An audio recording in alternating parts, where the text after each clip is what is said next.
అందరం ఒకసారి ఈ మంత్రం పలుకుతాం.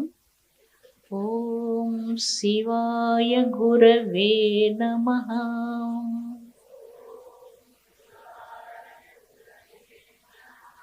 ఓం శివాయ గురవే నమః.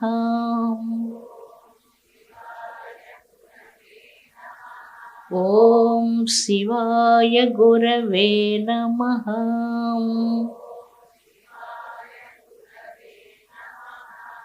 ఓం శాంతి శాంతి శాంతి.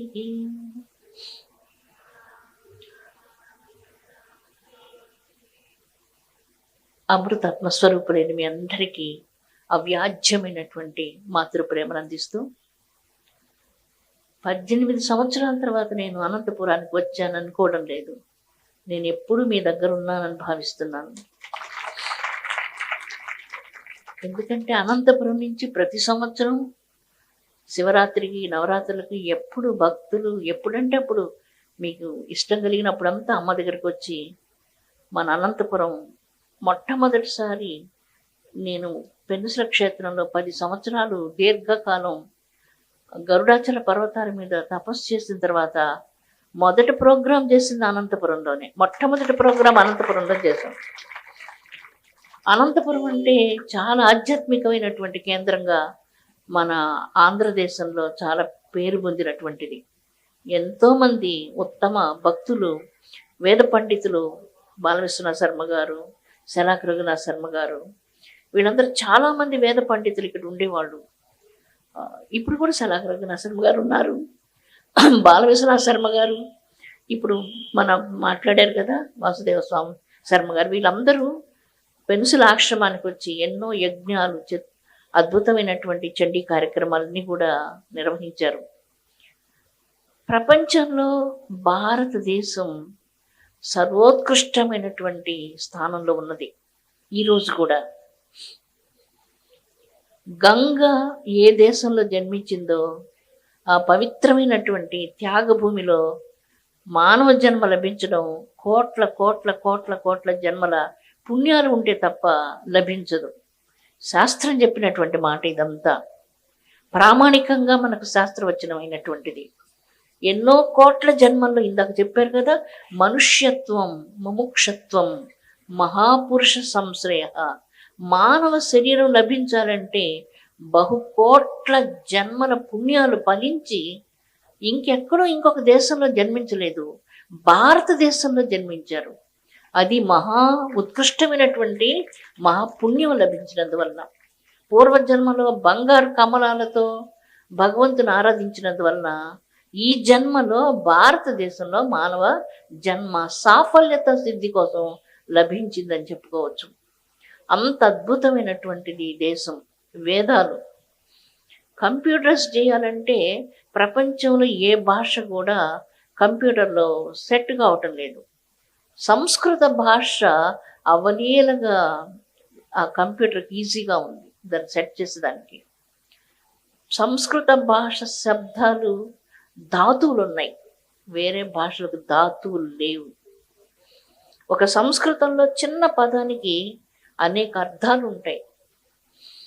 భారతదేశపు యొక్క ఈ దివ్య సంస్కృతి ప్రధానంగా ధర్మము అనేటువంటి ఒక చక్కని ఒక ఫ్రేమ్లో ఇది బంధించబడినట్లుగా మనం తీసుకోవచ్చు. ఎప్పుడైతే ఈ పరిధిని దాటి మనం అతిక్రమించి బయటకు వెళ్ళిపోతామో ఏం జరుగుతుంది? అప్పుడు ధర్మాన్ని అతిక్రమించినప్పుడు ఏం జరుగుతుందో మనకి విశృంఖలత్వం అంటూ వస్తుంది. విశృంఖలత్వం ఎప్పుడైతే మానవ జీవితంలో ప్రవేశిస్తుందో మానవుడు క్రిందకి జారిపోవడం తటస్థిస్తుంది. అందుకే భారతీయ సనాతన దివ్య సంస్కృతి మనకు అద్భుతమైనటువంటి ఒక పవిత్రమైన సందేశాన్ని ప్రసాదించింది. అదేంటంటే, ఈ భూమిలో త్యాగే నైకే అమృతత్వ మానసు. త్యాగం ఒక్కదాని చేతనే అమృతత్వపు సిద్ధి లభిస్తుంది. దీని అందరం చేయొచ్చు. దీన్ని ధనవంతుడు, విద్యావంతుడు, విద్యా విహీనుడు, కులము, మతం, జాతి దీనికి అవసరం లేదు. పవిత్రమైనటువంటి త్యాగభావం హృదయంలో రావాలి. మనిషి ఎప్పుడైతే అటు ఇటు చంచలత్వంతో ఉంటాడో అతడు దీన్ని సాధించలేడు. మనసు స్థిరంగా ఉండాలి. ఈ చక్కని విషయాలు సనాతన ధర్మంలో ప్రబోధించింది. ఇది ప్రపంచంలో ఎప్పుడు నేర్పించారు ఈ విషయాలు మీకు అంటే, చరిత్రకారులందరూ ఈ మధ్య వచ్చిన 2000 సంవత్సరాల క్రితం, 3000 సంవత్సరాల క్రితం ఇలా మాటలు చెప్తూ ఉంటారు. కానీ భరత సంస్కృతి చరిత్రకు అందని కాలం నుంచి ఉన్నటువంటిది. వేదకాలం ఎప్పుడుదో ఎవ్వరికి తెలియదు, దాని గురించి తెలియదు. ఒక్క మాట చెప్పాలంటే, యతో వాచో నివర్తంతే అప్రాప్య మనస్సా సహా. ఎక్కడికి మనస్సు వెళ్ళలేదో, ఎక్కడికి బుద్ధి వెళ్ళి పని చేయలేదో, ఎక్కడ అనంతమైనటువంటి నిశ్శబ్దంలో అపూర్వమైనటువంటి అనుభూతి కలుగుతుందో, ఆ అనుభూతిని ప్రసాదించిన దేశం ప్రపంచంలో ఒక్క భారతదేశం మాత్రమే. అందువలన ఈరోజు ప్రపంచంలో యోగ శాస్త్రాలు నేర్చుకునే వాళ్ళందరూ భారతదేశం యోగ శాస్త్రం నేర్చుకోవాల్సిందే. చాలామంది వంటలు చేస్తే తెలియదు, అన్నీ కొనుక్కొని తినేటువంటిదే. భారతదేశంలో అమ్మ ఉదయం సాయంకాలం మధ్యాహ్నం వేడివేడిగా మంచి రుచికరమైనటువంటి ఆరోగ్యం చదిరిపోకుండా ఉండేటువంటి ఆహారాన్ని అందించే దేశం ప్రపంచంలో ఎక్కడైనా ఉందంటే అది భారతదేశంలో ఇప్పటికీ ఉన్నది. ఇప్పటికే కొంత తగ్గిపోతే కూడా ఉన్నది. ఇంకా ప్రపంచంలో చాలా మందికి తెలియదు భారతదేశం కాయగూరలు తెలియదు, ఎలాగా పోపు పెట్టేది అదంతా తెలియదు. ఒక యూనివర్సిటీలు పెడతారని అడుగుతున్నారు, వంటకు యూనివర్సిటీలు అడుగుతున్నారు. దురదృష్టవశాత్తు భారతదేశం కూడా అలాంటి పరిస్థితికి వెళ్ళకూడదని కోరుకుంటున్నాం. బయట ఆహారం తినేది మన భారతదేశంలో అలవాటు లేదు, ఇప్పుడు కొత్తగా వచ్చింది అది. అలాంటి అలవాట్లంతా మంచివి కాదని ప్రపంచం నేర్చుకుంటూ మన భారతదేశం చూస్తూ ఏం చెయ్యాలి, చీరలు కట్టుకుంటూ గాజులు వేసుకుంటూ తిలకం బొట్టు పెట్టుకుంటున్నారు. విదేశీల్లో లక్షల మంది తిలకం బొట్టు పెట్టుకుంటున్నారు. ఎందుకు అంటే మన శరీరంలో పీనియల్ గ్లాండ్ అనేటువంటిది ఉంది, అది 3వ నేత్రస్థానం. ఆ పీనియల్ గ్లాండ్ ఇప్పుడు మనం వెళ్ళి ఒక స్విచ్ నొక్కగానే ఏమవుతుంది, లైట్ వెలుగుతుంది. ఎప్పుడైతే మనం ఇక్కడ తిలకం పెట్టుకుంటున్నామో ఆ పీనియల్ గ్లాండ్ యాక్టివేట్ అవుతుంటుంది. ప్రతిరోజు మనం తిలకం ధరిస్తూనే ఉంటాం. మీకు అందరికీ తెలుసు, మనం గణేశుడు పూజ చేసేటప్పుడు ఇలా చేస్తూ ఉంటాం. అలా మనం ఎప్పుడు చేస్తామో 72,000 నాడులు యాక్టివేట్ అవుతున్నాయి శరీరంలో. 72,000 నాడులు చైతన్యవంతమైపోతున్నాయి. చాలా చిన్న చిన్న విషయాలు. ఈ గణేశుడికి చెప్పేటప్పుడు ఈ చెవులు పట్టుకొని గుంజిళ్ళు తీస్తూ ఉంటారు. దాన్ని ఇప్పుడు సూపర్ బ్రెయిన్ యోగా అంటూ ప్రపంచం కొత్తగా నేర్చుకొని దాని గురించి చాలా చెప్తూ ఉంది. మేము చాలా దేశాలు చూసాం సూపర్ బ్రెయిన్ యోగా అని చెప్పి సైంటిస్టులు అంతా మాట్లాడుతున్నారు. మనం భారతదేశంలో ఎక్కడ వెళ్తుంటే కూడా గణేశుడి ముందర గుంజీలు తీసేది సాధారణంగా ఉంది. మహోన్నతమైనటువంటి విషయాలను సాధారణ జీవితంలోకి భారతీయ ఋషులు మనకు ఇచ్చి ధన్యులు చేశారు. దురదృష్టవశాత్తు 200 సంవత్సరాలు ఈ దేశం ఒక గాఢాంధకారంలో ఉండాల్సిన పరిస్థితులు వచ్చాయి. దానివల్ల సంస్కృతికి చాలా దెబ్బ తగిలింది. అయినా కూడా చెట్టునంతా నరికి వేసినా కూడా అశ్వత్థ వృక్షానికి మళ్ళీ ఎలాగ చిన్న చిన్న మొలకలు వస్తుందో సనాతన దివ్య భారతీయ సంస్కృతి సజీవమైనటువంటి సంస్కృతి. ఇది మరలా పరిరక్షించబడి ఈనాడు ప్రపంచమంతా భారతదేశం చూస్తూ ఉంది. భారతదేశంలో మీరందరూ ఈ దివ్య జ్ఞానాన్ని పొంది ప్రపంచానికి దీన్ని ఒక ప్రసాదంగా అందించాల్సినటువంటి ఆవశ్యకత ఈరోజు మనకు వచ్చింది. ఎప్పుడైనా ఎవరైనా జ్ఞానం నేర్చుకోవాలి అంటే ఈ మట్టిలోనే అది దొరుకుతుంది, ఇంకెక్కడ దొరకదు. ఉపనిషత్తు కాలం నాడు ఈ భారతదేశంలో మృత్తిక కోటి సూర్య ప్రకాశమానమైనటువంటి వెలుగుతో విరాజిల్లింది. అది ఇప్పుడు ఎన్ని రకాలైనటువంటి వైషమ్యాలు వచ్చినప్పటికీ కూడా ఆ వెలుగు ఆరిపోయేటువంటి వెలుగు కానే కాదు. ఎన్ని రకాలైనటువంటి భారతదేశంలో రకరకాల పరిస్థితులు వచ్చినప్పటికీ ఉపనిషత్తు కాలం నాటి వెలుగు ఎప్పటికీ ఆరిపోయే వెలుగు కాదు. భారతదేశపు మట్టి ఆ వెలుగుతో ప్రకాశిస్తూ ఉంది. అందువల్ల ఎవరైనా ఏదైనా నేర్చుకోవాలి అంటే భారతదేశం విద్యల దేశం. విద్యలు నేర్చుకోవడానికి మనం ఇంకొక దేశానికి వెళ్ళాల్సిన అవసరం లేదు. విద్యలు నేర్పించడానికి మనం ఆ దేశాలకు వెళ్ళాలి. నేర్చుకోవడానికి ఎవరు వేరే దేశాలకి వెళ్ళడం అనేటువంటిది చాలా విచారకరమైనటువంటి విషయం. విదేశాల నుంచి ఇక్కడికి వస్తున్నారు మహా మేధావులు, శాస్త్రజ్ఞులు, పెద్ద పెద్ద విద్యావంతులు అందరూ కూడా ఈ దేశానికి వస్తున్నారు. ఒకసారి మేము వాటర్ ప్రాజెక్టులు చేస్తున్నాం మా పెనుసుల క్షేత్రం దగ్గర. నాతో పాటు ఒక వాటర్ సైంటిస్ట్ ఒక ఆయన వచ్చారు. మేము ఆ టైంలో కాశీకి వెళ్తున్నాం, కంచికి వెళ్తున్నాం. కంచికి అందరినీ రానివ్వరు. కానీ అక్కడ బయటకు వచ్చిన తర్వాత అక్కడ సర్వతీర్థం అని ఉంది కంచి కామాక్షి అమ్మవారి దేవాలయంలో. ఆ సర్వతీర్థంలో ప్రతిరోజు ఒకరోజు గంగ, ఒకరోజు యమున, ఒకరోజు సరస్వతి, ఒకరోజు గోదావరి, ఇలాగ అన్ని నదులు ఉంటాయి కాబట్టి సర్వతీర్థం అంటారు. ఆయన అడిగారు, అమ్మ భలే అతిశయంగా ఉంది కదా అన్నారు.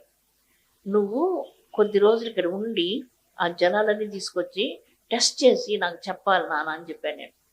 తప్పకుండా అమ్మ అన్నారు ఆయన.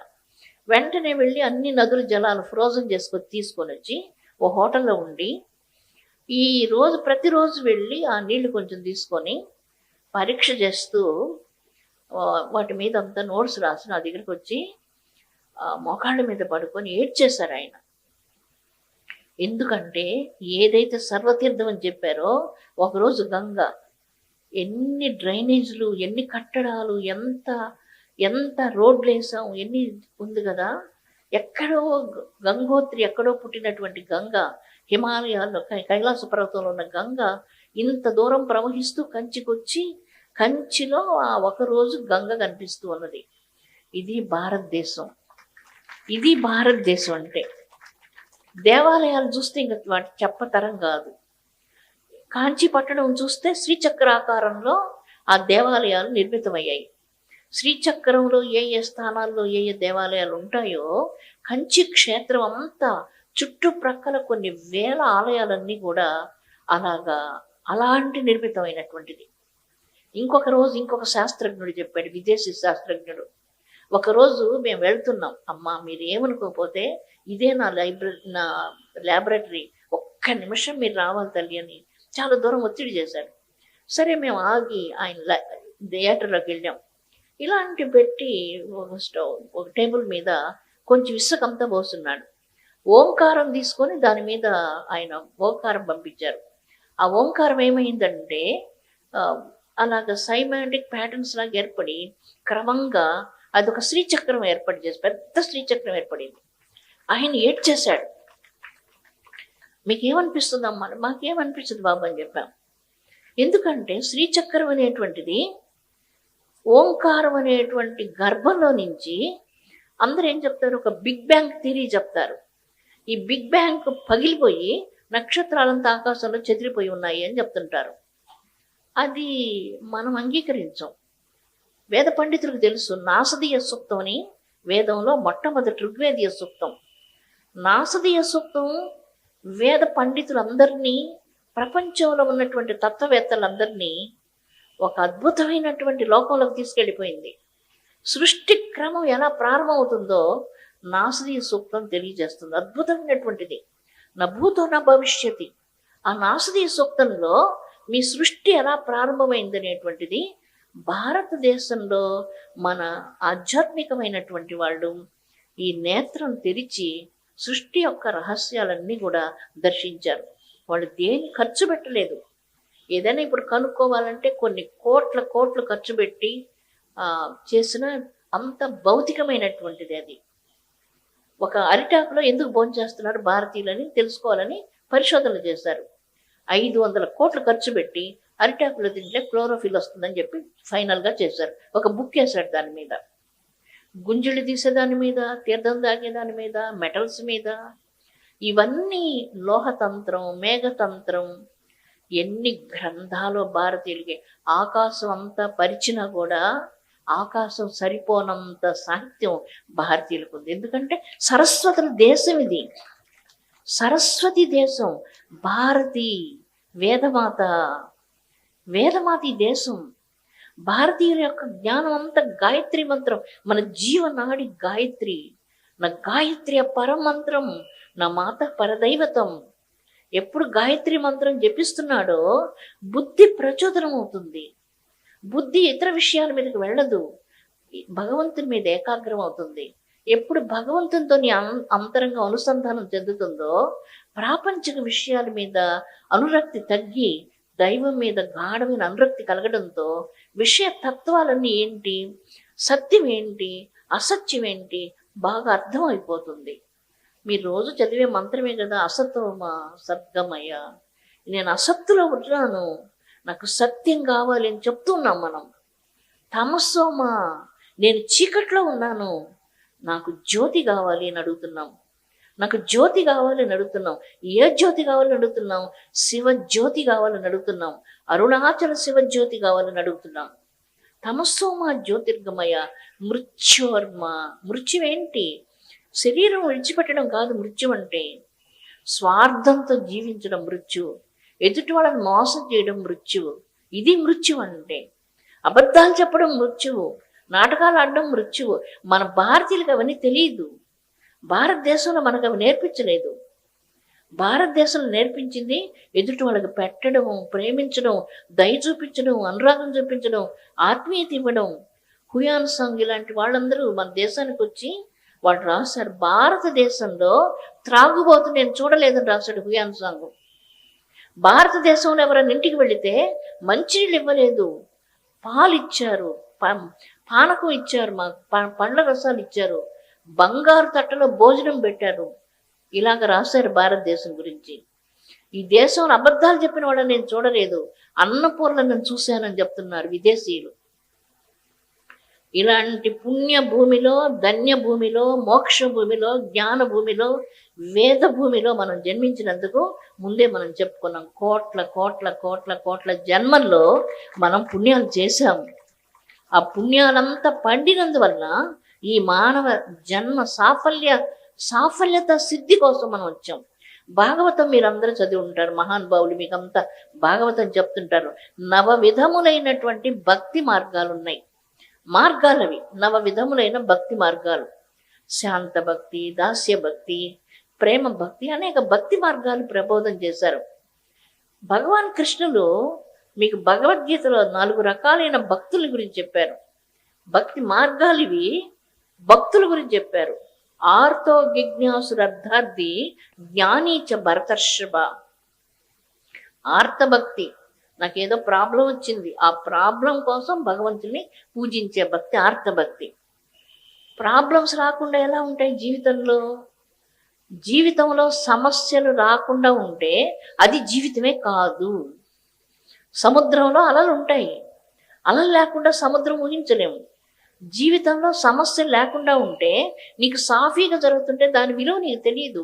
నువ్వు చాలా కష్టాలు పడి అనేక సమస్యల్ని ఎదుర్కొని వాటన్నిటి నుంచి నువ్వు నీ యొక్క ఉత్తమ విలువలతో జీవించి నువ్వు జీవితంలో గెలవాలి అని చెప్పింది భారత సంస్కృతి.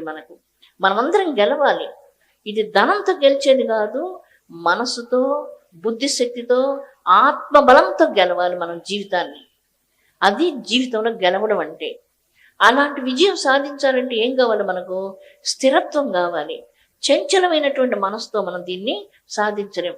అర్జునుడు అడుగుతాడు, నా మనస్సు చాలా చంచలంగా ఉంది కృష్ణ, నేను సాధించలేనంటే అభ్యాసంతో నువ్వు చెయ్యాలి, వైరాగ్యంతో చెయ్యాలి. అభ్యాసం అంటే ఏంటి? భగవంతుని ప్రేమించడమే అభ్యాసం. వైరాగ్యం అంటే ఏంటి? భగవంతుని ఒక ప్రయాణం చేయడం వైరాగ్యం. ఆ ప్రయాణంలో ఏమవుతుంది? ప్రాపంచిక విషయాశక్తి తగ్గి మనసులో ఉన్నటువంటి కల్మషాలని తొలగి మనసు పవిత్రం అవుతుంది.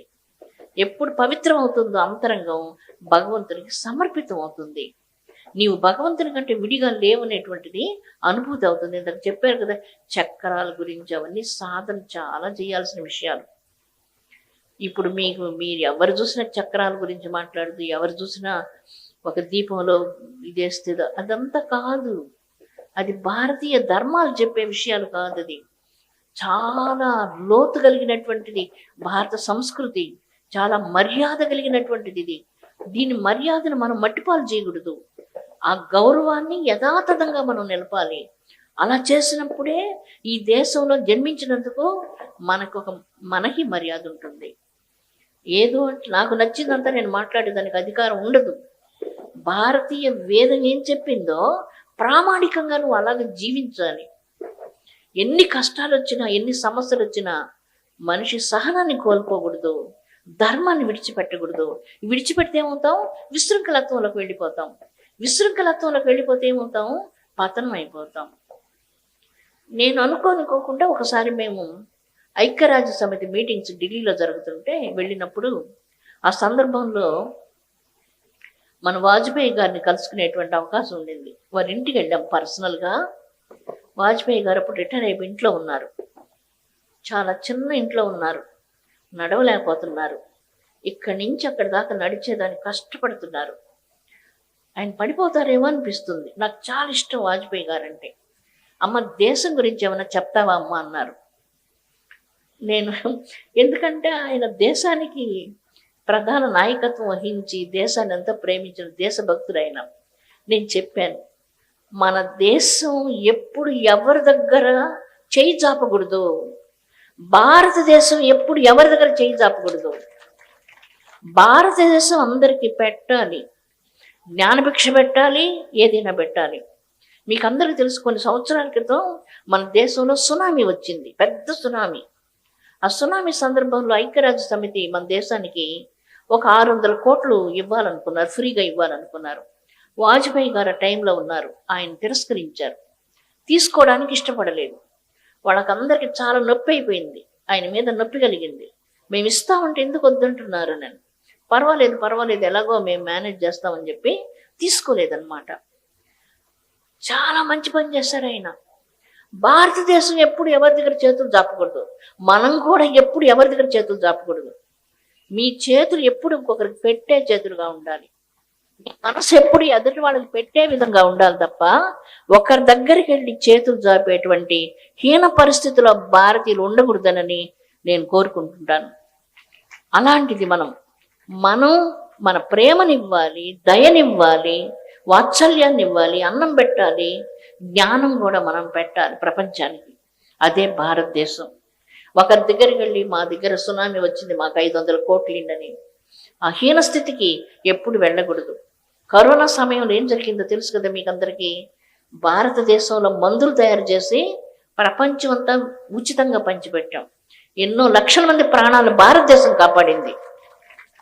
ఆయన సంతోషపడ్డారు.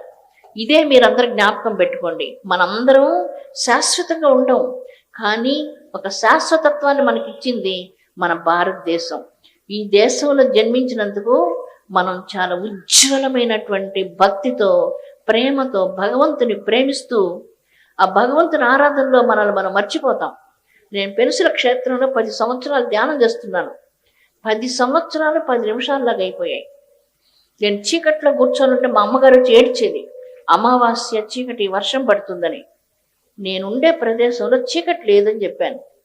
అమావాస్య చీకటి, అది చీకటి లేదక్కడ, అనంతమైన వెలుగుగా ఉంది. చీకటిగా నీకు కనిపిస్తుంది, నాకు చీకటి కనిపించడం లేదు. కాబట్టి నువ్వు నీ లోపల ఏ వెలుగుందో దాన్ని నువ్వు కానీ చూడగలిగితే నీకు ఈ ప్రపంచంలో చీకటి లేదు. మనందరం ఇదే కోరుకుందాం. అమృతాత్మ స్వరూపులారా, మనందరం ఇదే కోరుకుంటాం. ఎవ్వరం ఈ ప్రపంచంలో శాశ్వతంగా భౌతిక శరీరంతో ఉండం.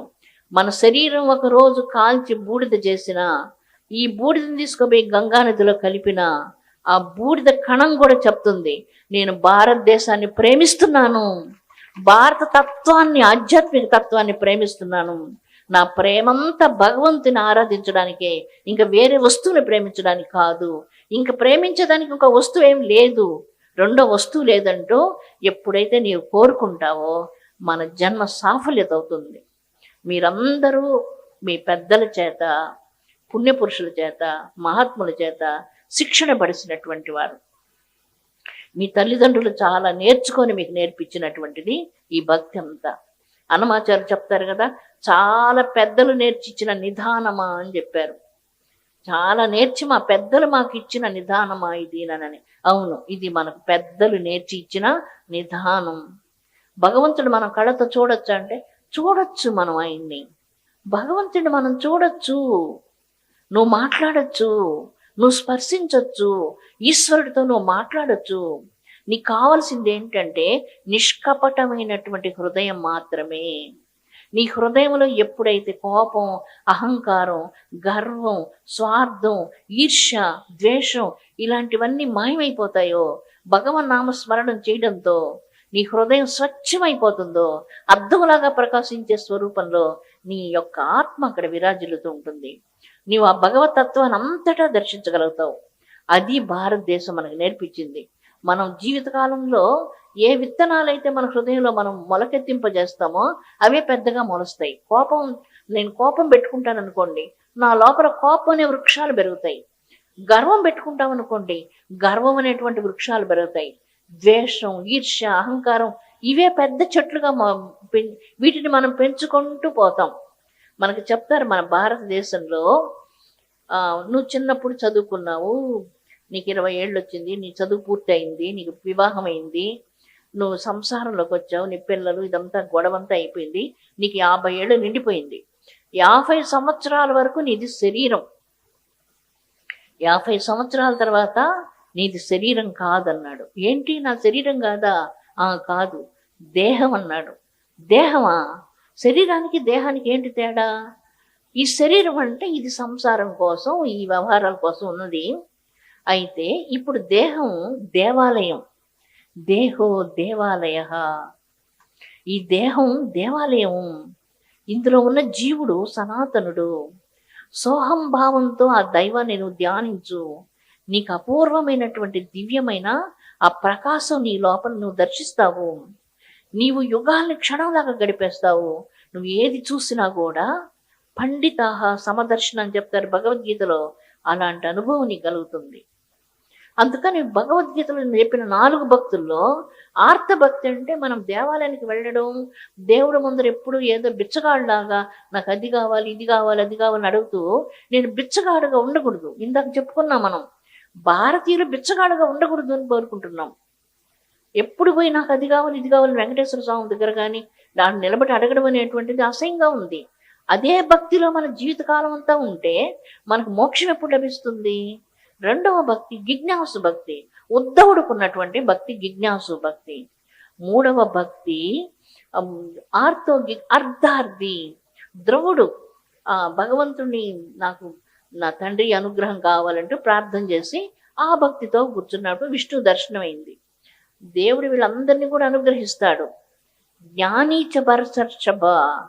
జ్ఞాని ఎవరు? ప్రహ్లాద భక్తి జ్ఞాని. ప్రహ్లాద భక్తి జ్ఞాని. అందుగలడు ఇందులేడని సందేహం వలదని చెప్తాడు కదా.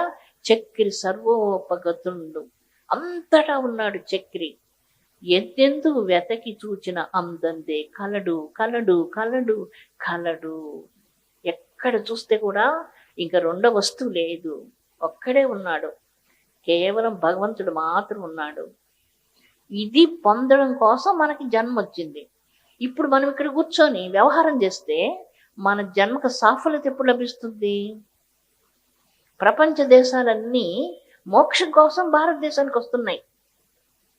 గత 32 సంవత్సరాల నుంచి చాలా మంది విదేశీయులు మొత్తం దేశాల నుంచి పెనుసుల క్షేత్రానికి వచ్చి 2 నెలలు ఉంటారు. మౌనంతా కూర్చొని ధ్యానం చేస్తున్నారు. ఒకటే కోరిక, మోక్షం కావాలని. మోక్ష భూమి కాబట్టి మోక్షం కావాలని కోరికతో ధ్యానం చేస్తున్నారు. మనం ఇంకా వెళ్ళి దేవాలయాల్లో నాకు అవి కావాలి, ఇవి కావాలని కోరుకుంటుంటే మోక్షకాంక్ష మనకి ఎప్పుడు కలుగుతుంది? ఈ మోక్షకాంక్ష మనలో విపరీతంగా జ్వాలలాగా రావాలి, విపరీతమైనటువంటి ఆర్తితో రావాలి. ఆ జ్వాల మనం నిద్రపోనివ్వకూడదు. మనకు ఆకలి కావాలి. ఏ ఆకలి కావాలి? మోక్షం అనే ఆకలి కావాలి. అది నిద్రపోనివ్వకూడదు మనల్ని. దాహం కావాలి, మోక్షం అనేటువంటి దాహం కావాలి మనకు. అప్పుడు మనకు ఈ ఇతరత్ర విషయాలు ఏమి కనపడవు, అదే కనపడుతూ ఉంటుంది. Thanks for watching.